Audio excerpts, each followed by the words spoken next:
Sore itu, seperti biasa, Naurin sedang memasak untuk suaminya. Menatanya di atas meja makan setelah menyelesaikannya. Sudah jam berapa ya? Kenapa suamiku belum pulang juga? Naurin berjalan ke ruang utama, melihat jam dinding besar di sana yang menunjukkan pukul 5 sore. Sudah sangat sore, kenapa belum pulang juga? Raut wajah Naurin terlihat sedikit cemas. Berulang kali dia berjalan ke arah depan dan masuk kembali. Nyonya, kenapa? Tanya Danto yang sedari tadi memperhatikan tingkahnya. Sudah jam segini, kenapa suamiku belum sampai juga di rumah? Sepertinya Tuan masih ada kerjaan, Nyonya. Bisakah kau menghubunginya? Aku malas untuk mengambil ponselku di ruang bawah tanah. Baik, Nyonya. Danto mengeluarkan ponselnya dari dalam saku celana dan memberikannya pada Naurin. Naurin mulai menelpon suaminya, tidak lama telepon pun diangkat. Ada apa, Danto? Sahutlah Brian dari seberang sana. Kapan kau pulang? Aku sudah memasak untukmu. Biasanya kau pulang lebih awal. Apa yang kau kerjakan hari ini? Oceh Naurin.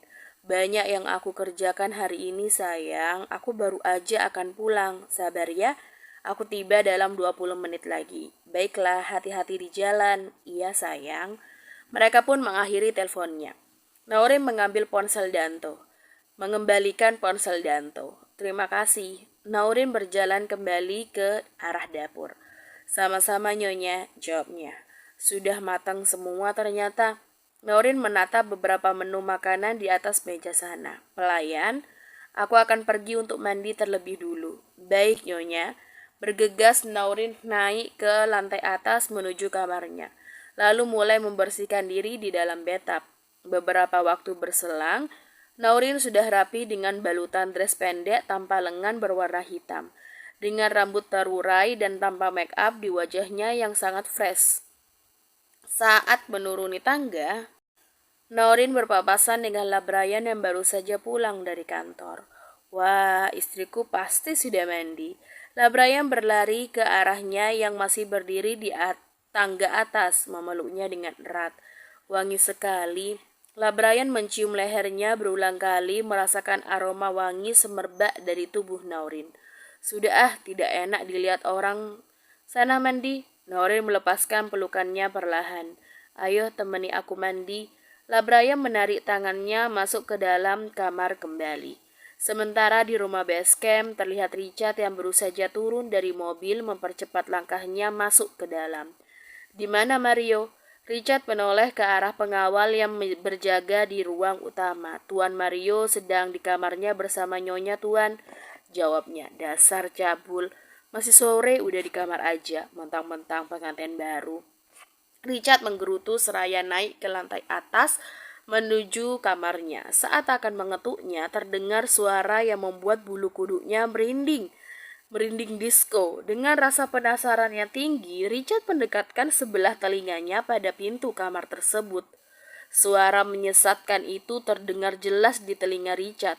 Sontak dia menjauh dari sana dan berlari menuruni tangga kembali. Mereka benar-benar tidak mengenal waktu. Richard berjalan ke arah dapur dengan keringat dingin yang memenuhi dahinya, membuka kulkas dan meminum air botol di sana. Lalu duduk di sofa ruang utama, mengambil ponsel dan menelpon Mario. Satu panggilan tidak terjawab, namun Richard terus saja mencobanya berulang kali, hingga akhirnya terdengar suara Mario dari dalam ponselnya. Ada apa kau menelponku? Kau sangat mengganggu. Turunlah atau kamarmu aku dobrak sekarang juga. Richard langsung mematikan teleponnya, meletakkan ponselnya kembali di atas meja. Tidak lama kemudian, Mario turun dengan menggunakan bedrock yang masih terbuka, menunjukkan dada kekar dan celana kolor di tubuhnya. Ada apa kau kesini? Tumben sekali. Mario duduk di sofa depan Richard. Kau ini tidak ingat waktu ya? Ini kan masih sore. Kau terus saja di kamar. Memangnya kau sudah melatih para pengawal dengan benar? Oceh Richard. Tanya aja pada mereka semua. Aku aja baru selesai mandi setelah berkeringat mengajari para pengawal. Lagian sudah jam berapa sekarang? Latihan kan sudah selesai jam 5 sore, jawabnya. Terserah kau aja, asalkan kau tidak lupa apa tugasmu. Iya, kau cerewet sekali. Ada hal apa? Katakanlah. Richard kemudian menjelaskan kedatangannya menemui Mario.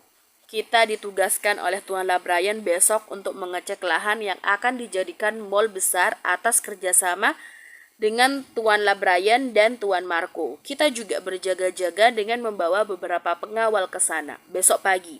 Ingat ya, awas aja kalau aku ke sini kau masih tidur dengan istrimu.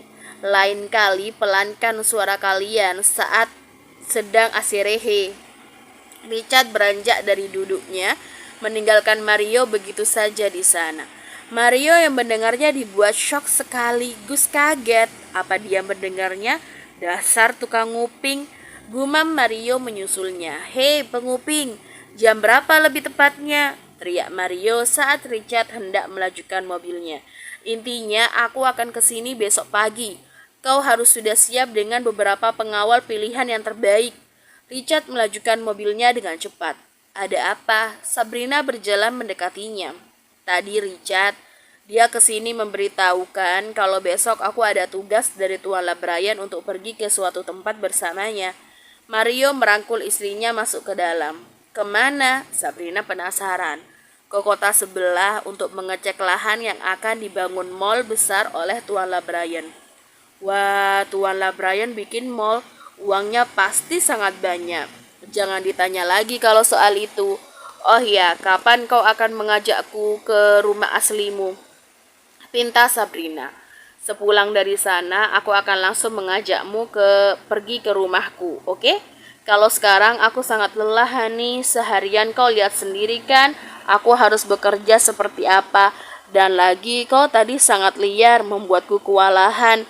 Mario melirik Sabrina dengan nakal. Jangan bahas itu deh, aku malu. Sabrina berjalan meninggalkannya begitu saja dengan wajah yang merah padam. Malam pun tiba. Terlihat LaBryan sangat sibuk dengan laptop di depannya.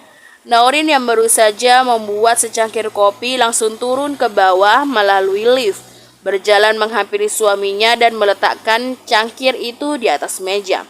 Terima kasih sayang. LaBryan menoleh ke arah Naurin yang tersenyum melihatnya. Kau sangat sibuk sekali. Apa yang sedang kau kerjakan malam ini? Apa pekerjaanmu tadi pagi belum selesai karena aku yang mengomelimu untuk segera pulang? Naurin memeluk suaminya dari belakang. Pagi tadi aku memang sibuk, tapi bukan karena kau sayang. Jangan berpikir seperti itu lagi ya. Jika kau menyuruhku untuk tidak usah ke kantor, aku akan menurutinya. Sekarang waktuku juga milikmu. Kau mengerti?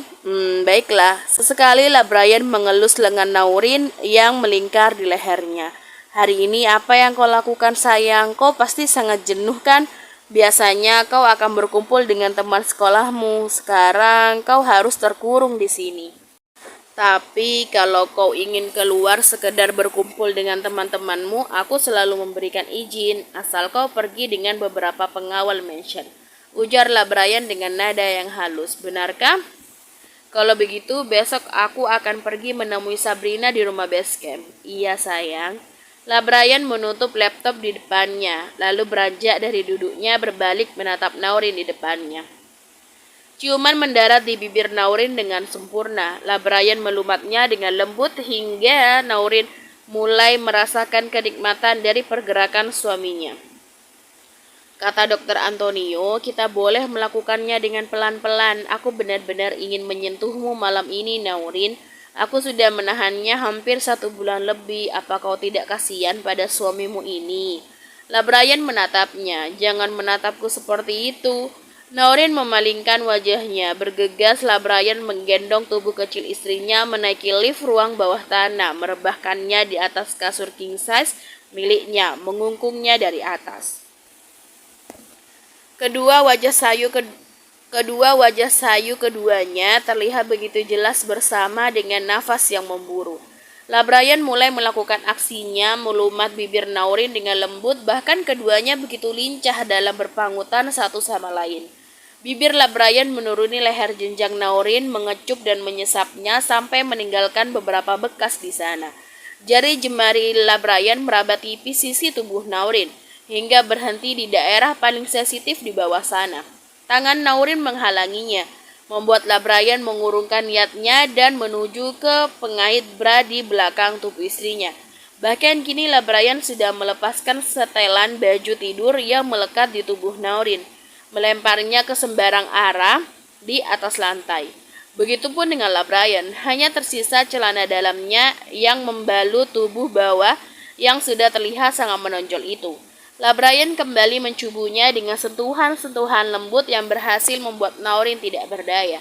Naurin terus menggeliat merasakan kenikmatan sentuhan dari suaminya. Keduanya sudah bertelanjang bulat tanpa sehelai benang pun di tubuhnya. Aku akan melakukannya dengan perlahan, kau jangan khawatir. Labrayan mencoba menenangkannya yang terlihat sangat khawatir dengan baby dalam pelutnya. Naurin mengangguk, mencoba percaya pada perkataan Labrayan padanya. Naurin mulai merasakan ada yang terbenam di daerah intinya. Untuk sejenak, Labrayan membiarkan kepemilikannya bersarang terlebih dahulu. Apa kau siap, sayang? Lagi-lagi Labrayan bertanya, karena dia juga takut jika terjadi sesuatu yang tidak mereka inginkan. Meskipun itu tidak akan terjadi, tapi tetap aja mereka tuh was-was. Ayo lakukanlah. Suara lirih Naurin meningkatkan gairahnya. Bergegas Labrayan menghujam liang inti Naurin dengan kepemilikannya secara perlahan. Lenguhan lirih terdengar dari mulut Naurin, terlihat dia sedang menikmati permainan itu. Aku akan sedikit mempercepatnya, sayang. Suara puncak gairah dari Labrayan tidak dapat dibendung lagi. Berjalannya waktu, Labrayan terus menghujamnya dengan gerakan yang sedikit cepat. Lenguhan keduanya terdengar begitu jelas mengisi ruangan kamar yang hening malam itu. Sayang, aku... Tubuh Naurin bergetar merasakan nikmatnya pelepasannya sendiri. Namun permainan itu terus berlanjut sampai Labrayan mendapatkan pelepasannya setelah beberapa puluh menit berselang. Desahan klimaks keduanya pun terdengar yang artinya mereka menyudahi permainan panas malam ini. Beberapa kecupan kecil dilakukan oleh Labrayan pada setiap sisi wajah Naurin yang dialiri oleh peluh yang menetes. Labrayan menjatuhkan dirinya tepat di samping Naurin yang masih sibuk mengatur nafasnya. Sini sayang, Labrayan membawa tubuh Naurin ke dalam dekapannya, lalu menutupnya dengan selimut. Terima kasih untuk malam ini sayang, ujar lirih Labrayan seraya menatap lekat ke arah Naurin. Naurin mengangguk lalu membalas pelukan suaminya. Ayo tidurlah yang nyenyak, aku juga lelah hari ini sayang. Perintah Labrayan dengan helaan nafas yang panjangnya. Akhirnya mereka pun tertidur dalam pelukan satu sama lain. Keesokan paginya, Mario dan Richard sudah berada di mansion milik Labrayan. Ayo sarapan dulu sebelum kalian berangkat bertugas, perintah Naurin. Baik nyonya, serentak Mario dan Richard menjawabnya. Kini keduanya sudah berada di meja makan. Sesekali Naurin meletakkan lauk yang dia masak ke atas meja. Aku tahu tugas kalian kali ini pasti sangat berat kan? Aku tidak bisa membayangkan kalau kalian kehabisan tenaga terlebih dulu karena perut yang keroncongan. Tidak berat kok nyonya, hanya mengecek saja, jawab Richard. Benarkah? Biasanya kalian akan menambahi masalah sendiri, sehingga orang yang kalian temui akan terpancing emosi dan memukul kalian berdua. Mario dan Richard saling menatap satu sama lain, pasalnya memang seperti itu. Mereka selalu memancing klien yang akan ditemuinya hingga banyak klien yang menyerah dan membatalkan kerjasamanya dengan Labrayan. Kenapa wajah kalian seperti itu? Apa perkataanku benar ya? Wah, padahal aku hanya menebaknya saja. Ternyata feelingku memang setajam silet. Naurin kembali ke arah dapur untuk mengambil minuman. Bersamaan dengan itu, datanglah Labrayan dengan penampilan yang sudah rapi, menarik kursi dan duduk di depan mereka. Wah, suamiku sudah datang, ayo kita makan aja. Naurin duduk di samping suaminya. Mereka semua pun sarapan bersama pagi itu. Nyonya pandai sekali memasak, ini sangat enak, oceh Mario. Telan dulu nasinya, baru berbicara, bentak Naurin. Mario hanya mengangguk dan meringis kuda. Sayang, kau makan yang banyak, biar hari ini kalian semua kuat, oke? Siap. Serentak mereka menjawab secara bersamaan. Hahaha, kalian benar-benar kompak ya, seru Naurin dengan tepuk tangan. Membuat mereka yang ada di meja saling menatap satu sama lain. Setelah beberapa menit berselang, akhirnya mereka sudah menyelesaikan sarapan paginya. Mereka berjalan menuju teras rumah secara bersama, diikuti oleh Naurin yang berada di samping suaminya, melingkarkan tangannya di lengan Labrayan dengan manja. Kalian berangkat aja ke tempat yang sudah aku tunjukkan. Aku yakin asisten Marco juga sudah dalam perjalanan ke sana. Berapa pengawal yang kalian bawa? Tanyalah Brian. 10 pengawal tuan, jawab Mario dengan tegas. Baiklah, aku akan menunggu kabar selanjutnya dari kalian. Ingat, setiap apapun yang kalian ketahui langsung bilang padaku apapun itu. Mengerti? Mengerti tuan. Kalau begitu berangkatlah. Aku akan pergi ke kantor sendiri untuk mengurusnya. Tugas kalian hanya menyelesaikan apa yang aku perintahkan hari ini. Siap tuan. Mereka berdua pun meninggalkan halaman mansion dengan cepat.